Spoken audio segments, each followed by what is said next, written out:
America ইউরোপের হুকুম কখনোই মানবে না ইরান, হুঁশিয়ারি আয়াতুল্লাহ আলী খামেনির। পাশে আছে রাশিয়া, চীন, কি করবে পশ্চিমারা? উন্নয়নের জন্য নদীতে বড় বড় বাঁধ দেওয়ার ফলে মারাত্মক বিপর্যয়ের মুখে পৃথিবী, কিভাবে এটি চরম ঝুঁকিতে ফেলছে মানব স্বাস্থ্য?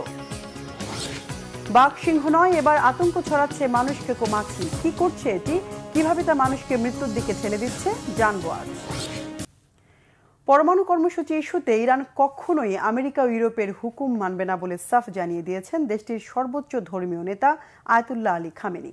পশ্চিমাদের চাপের কাছে নতি স্বীকার করা ইরান ও তার জনগণের জন্য অপমানজনক বলে হুঁশিয়ার করে দিয়েছেন তিনি। বিশ্লেষকরা বলছেন, ইরানের পেছনে এখন বড় শক্তি হিসেবে কাজ করছে রাশিয়া চীনের জোট, সাথে আছে তেল বেচার বিকল্প বাণিজ্য রুট ও জনগণের ঐক্যবদ্ধ প্রতিরোধ।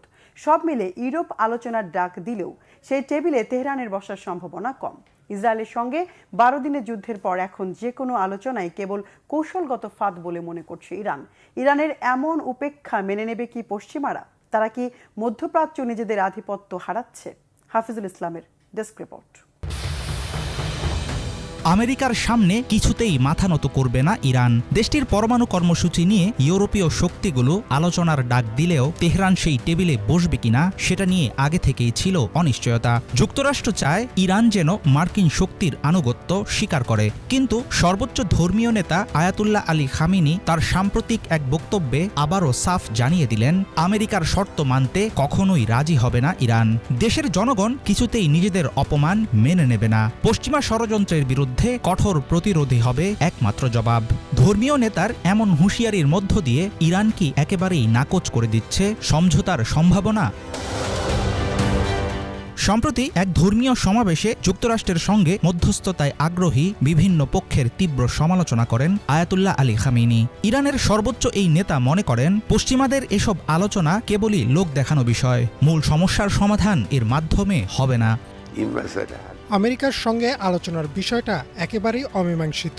মার্কিন প্রেসিডেন্ট চান ইরান যেন আমেরিকার নির্দেশ মেনে চলে, কিন্তু ইরানি জাতি এটাকে বড় অপমান বলে মনে করে, আর তারা পূর্ণ শক্তি দিয়ে এই ভ্রান্ত প্রত্যাশার বিরুদ্ধে রুখে দাঁড়াবে। যারা বলে আমেরিকার বিরুদ্ধে স্লোগান দিও না, তারা রেগে যাবে, শত্রুতা বাড়বে, তাদের কথা একেবারেই অহেতুক আলাপ। আবার যারা বলে আমেরিকার সঙ্গে সরাসরি আলোচনা করো, সমস্যা মিটিয়ে ফেলো, আমার মতে তারাও খুবই ভাষাভাবে বিষয়গুলো বুঝে। আসল সমস্যা তো এসব না। ইসরায়েলের সঙ্গে 12 দিনের যুদ্ধের পর থেকে ইরানের শীর্ষ নেতারা মনে করেন, যে কোনো আলোচনায় কৌশলগত ফাঁদ, এর আড়ালে পরবর্তী হামলার জন্য সময় নিচ্ছে শত্রুরা। ফলে ইউরোপ আবারও পারমাণবিক আলোচনার প্রস্তাব তুললে বিষয়টিকে এড়িয়ে যাবে তেহরান। অন্যদিকে ধর্মীয় নেতা খামেনি মনে করেন, দেশের অভ্যন্তরে ইসরায়েল ও জায়োনিস্ট শাসনের এজেন্টদের তৎপরতা বন্ধ করতে হবে।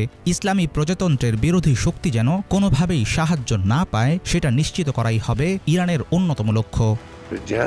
তারা এতটাই নিশ্চিত ছিল যে ইসরায়েলি হামলা ইসলামী প্রজাতন্ত্রের ভিত কাঁপিয়ে দেবে, ইরানি জনগণ রাষ্ট্রের বিরুদ্ধে চলে যাবে। হামলা শুরুর পরদিনই দেশবিরোধী শত্রুরা আলোচনা করছিল ইরানে ইসলামী প্রজাতন্ত্রের পতন হলে কে শাসন করবে, কিভাবে শাসন করবে, এমনকি তারা একজন রাজা পর্যন্ত ঠিক করে ফেলেছিল। আজ আমাদের সামনে যে শত্রু দাঁড়িয়ে আছে সেটি হলো জায়োনিস্ট শাসন, বিশ্বের সবচেয়ে ঘৃণিত শক্তি। যেসব পথে জায়োনিস্টরা সাহায্য পাচ্ছে সেই পথগুলো বন্ধ করতে হবে। ফ্রান্স, জার্মানি ও ব্রিটেন ঘোষণা দিয়েছে, ইরান যদি আলোচনায় না ফেরে তাহলে পুনরায় আরোপ করা হবে জাতিসংঘের পুরনো অর্থনৈতিক অবরোধ। কিন্তু ইরান এসব নিষেধাজ্ঞা পাত্তা দেবে না বলেই ধারণা বিশ্লেষকদের। আমেরিকা ও ইউরোপের সর্বোচ্চ চাপের মধ্যে টিকে থাকার কৌশল হিসেবে দেশটি বিকল্প বাণিজ্য রুট খুলেছে। রাশিয়া ও চীনের সঙ্গে গভীর করছে বহুমুখী সম্পর্ক, এমনকি কালোবাজারে তেল রপ্তানির মাধ্যমে চালিয়ে নিচ্ছে অর্থনীতির চাকা। এই পরিস্থিতিতে খামেনির সাম্প্রতিক হুঁশিয়ারি জানিয়ে দিল, ক্রমবর্ধমান সামরিক শক্তি, পশ্চিমা বিরোধী জোটের পাশাপাশি জনগণের ঐক্য ও প্রতিরোধের উপর ভর করে আসন্ন সংকটে টিকে থাকতে প্রস্তুত ইরান। বিশ্লেষকদের আশঙ্কা, তেহরানের এমন অনড় অবস্থান আরও দীর্ঘায়িত করবে পরমাণু কর্মসূচি নিয়ে চলমান আন্তর্জাতিক অচলাবস্থা। হাফিজুল ইসলাম, বাংলাভিশন। আবারও অস্থির হয়ে উঠেছে সিরিয়া। দেশটিতে নতুন করে সাম্প্রদায়িক ও সামাজিক বিভাজন বাড়ছে। বাশার আল আসাদকে অপসারণের পর ক্ষমতায় বসা প্রেসিডেন্ট আহমদ আল শারা বিভিন্ন গোষ্ঠী ও সংখ্যালঘুদের মধ্যে পারস্পরিক আস্থা গড়ে তুলতে ব্যর্থ হয়েছেন। এই অবস্থায় সেপ্টেম্বরে অনুষ্ঠিতব্য গণপরিষদ নির্বাচনও দেশটিতে স্থিতিশীলতা ফিরিয়ে আনতে পারবে না বলে আশঙ্কা বিশ্লেষকদের। উল্টো এতে বিভাজন আরও স্থায়ী রূপ নিতে পারে বলে ধারণা করা হচ্ছে। হিজল জোবাইরের ডেস্ক রিপোর্ট। স্বৈরশাসক বাশার আল আসাদের পতনের পর সুদিন আসবে এমন স্বপ্নই দেখছে সিরিয়াবাসী, কিন্তু সেই স্বপ্ন যেন ক্রমশ দূরে সরে যাচ্ছে। নতুন এই অধ্যায়েও বাড়ছে গোত্রীয় ও সামাজিক বিভাজন। আসাদকে উৎখাত করে ক্ষমতা নেয়া প্রেসিডেন্ট আহমদ আল শারা বিভিন্ন গোত্র ও সম্প্রদায়ের মধ্যে পারস্পরিক আস্থা স্থাপন করতে এখন পর্যন্ত ব্যর্থই বলা চলে। বরং তার সময়ে নতুন করে গোত্রীয় ও সাম্প্রদায়িক সংঘাত ছড়িয়ে পড়তে দেখা যাচ্ছে। আগস্টের শুরুর দিকে কুর্দি নেতৃত্বাধীন সিরিয়ান ডেমোক্রেটিক ফোর্সেস এসডিএফ কুর্দি অধ্যুষিত উত্তর পূর্ব সিরিয়ার মানবিজের কাছে সিরিয়ান সরকারি বাহিনীর সঙ্গে গোলাগুলি চালায়। দক্ষিণের সুয়াইদা অঞ্চলে রক্তক্ষয়ী সংঘর্ষের কয়েক সপ্তাহ পরই এ ঘটনা ঘটে। সুয়াইদায় গোত্রীয় সংঘাতে ১,৪০০ জনের বেশি মানুষ নিহত হয়। এছাড়া বাস্তুচ্যুত হয় প্রায় ১,৭৫,০০০ মানুষ। দ্রুজ এবং সুন্নি বেদুইন গোষ্ঠীগুলোর মধ্যে সহিংসতা এক সপ্তাহেরও বেশি সময় ধরে চলে এবং এখনও পুরোপুরি থামেনি।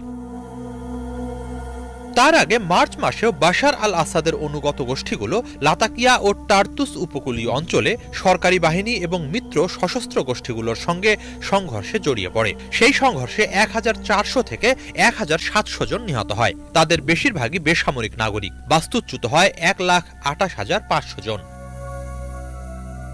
এই সাম্প্রদায়িক বিভাজনকেই একসময় ক্ষমতা ধরে রাখতে কাজে লাগিয়েছিলেন আসাদ। এখন তার অনুপস্থিতিতে বিভাজন আরো ভয়ানক রূপ নিচ্ছে। এসবের পেছনে আছে যুগ যুগ ধরে জমে থাকা ক্ষোভ, জমি সংক্রান্ত বিরোধ এবং একই সাথে অসংখ্য সশস্ত্র গোষ্ঠীর উত্থান। কেন আহমদ আল শারা সব পক্ষের মধ্যে আস্থা তৈরি করতে ব্যর্থ হচ্ছেন? আল জাজিরার সাংবাদিক ও বিশ্লেষক জসিম আল আজ্জাউইর মতে এর কারণ ক্ষমতায় বসার পর শারার প্রধান লক্ষ্য ছিল আন্তর্জাতিক স্বীকৃতি ও অর্থনৈতিক উন্নয়ন। একই সাথে তার ইসলামপন্থী ঝোঁক দ্রুজ, আলাউই, খ্রিস্টান, কুর্দি সহ অন্যান্য সংখ্যালঘুদের মধ্যে উদ্বেগের জন্ম দিয়েছে। তারা আশঙ্কা করছে শারা সশস্ত্র গোষ্ঠীগুলোকে নিয়ন্ত্রণে ব্যর্থ হলে নতুন করে সহিংসতা দেখা দিতে পারে। এরই মাঝে সেপ্টেম্বরে অনুষ্ঠিতব্য গণপরিষদ নির্বাচন সারা সরকারকে আনুষ্ঠানিক বৈধতা দিলেও বিদ্যমান সামাজিক বিভাজন ও সংঘাতের মাঝে তা সুফল বয়ে আনবে না বলে মনে করেন জসিম আল আজ্জাউই। তার মতে প্রকৃত নিরাপত্তা ও পুনর্মিলনের অভাবে এটি সিরিয়ায় বিদ্যমান বিভাজন আরও গভীর করতে পারে এবং এমন একটি ক্ষমতা কাঠামোকে সুসংহত করতে পারে যা কিছু নির্দিষ্ট গোষ্ঠীর স্বার্থ রক্ষা করবে ও জাতীয় ঐক্যের পথে বাধা হয়ে দাঁড়াবে। সমালোচকরা বলছেন কেবল অর্থনৈতিক পুনর্গঠন এককভাবে স্থিতিশীলতা নিশ্চিত করতে পারে না। এই উন্নয়ন যেন অতীতের ক্ষোভ, সাম্প্রদায়িক বিভাজন ও অবিচারের ওপর একটা ঢাকনা না হয়ে দাঁড়ায়, সে ব্যাপারে সতর্কতা জরুরি। অর্থনৈতিক পুনরুদ্ধারের পাশাপাশি বর্তমান সরকারের আসল চ্যালেঞ্জ হল জনগণের অভিযোগ অনুযোগগুলোর মধ্যে ভারসাম্য আনা। আজ্জাউইর মতে সিরিয়ার জন্য এখন দরকার একটি জাতীয় পুনর্মিলন প্রক্রিয়া, যার মধ্য দিয়ে বিভিন্ন গোষ্ঠী ও সম্প্রদায়ের মধ্যে পারস্পরিক আস্থা তৈরি হবে এবং একটি যৌথতার মাধ্যমে তারা দেশ গড়ার কাজে অংশ নেবে। একই সাথে আল শারার অন্তর্বর্তী সরকারকে ন্যায় বিচার ও জবাবদিহিতা নিয়ে একটি স্পষ্ট ও শক্তিশালী দৃষ্টিভঙ্গি তুলে ধরতে হবে। বাশার আল আসাদের শাসনামলে সংঘটিত যুদ্ধাপরাধের বিচার নিশ্চিত করতে হবে। জনগণ আর আগের আমলের মতোই অন্যায় ও অবিচারের ভিত্তিতে গড়ে ওঠা নতুন কোনো দায়মুক্তির শাসন ব্যবস্থা মেনে নেবে না।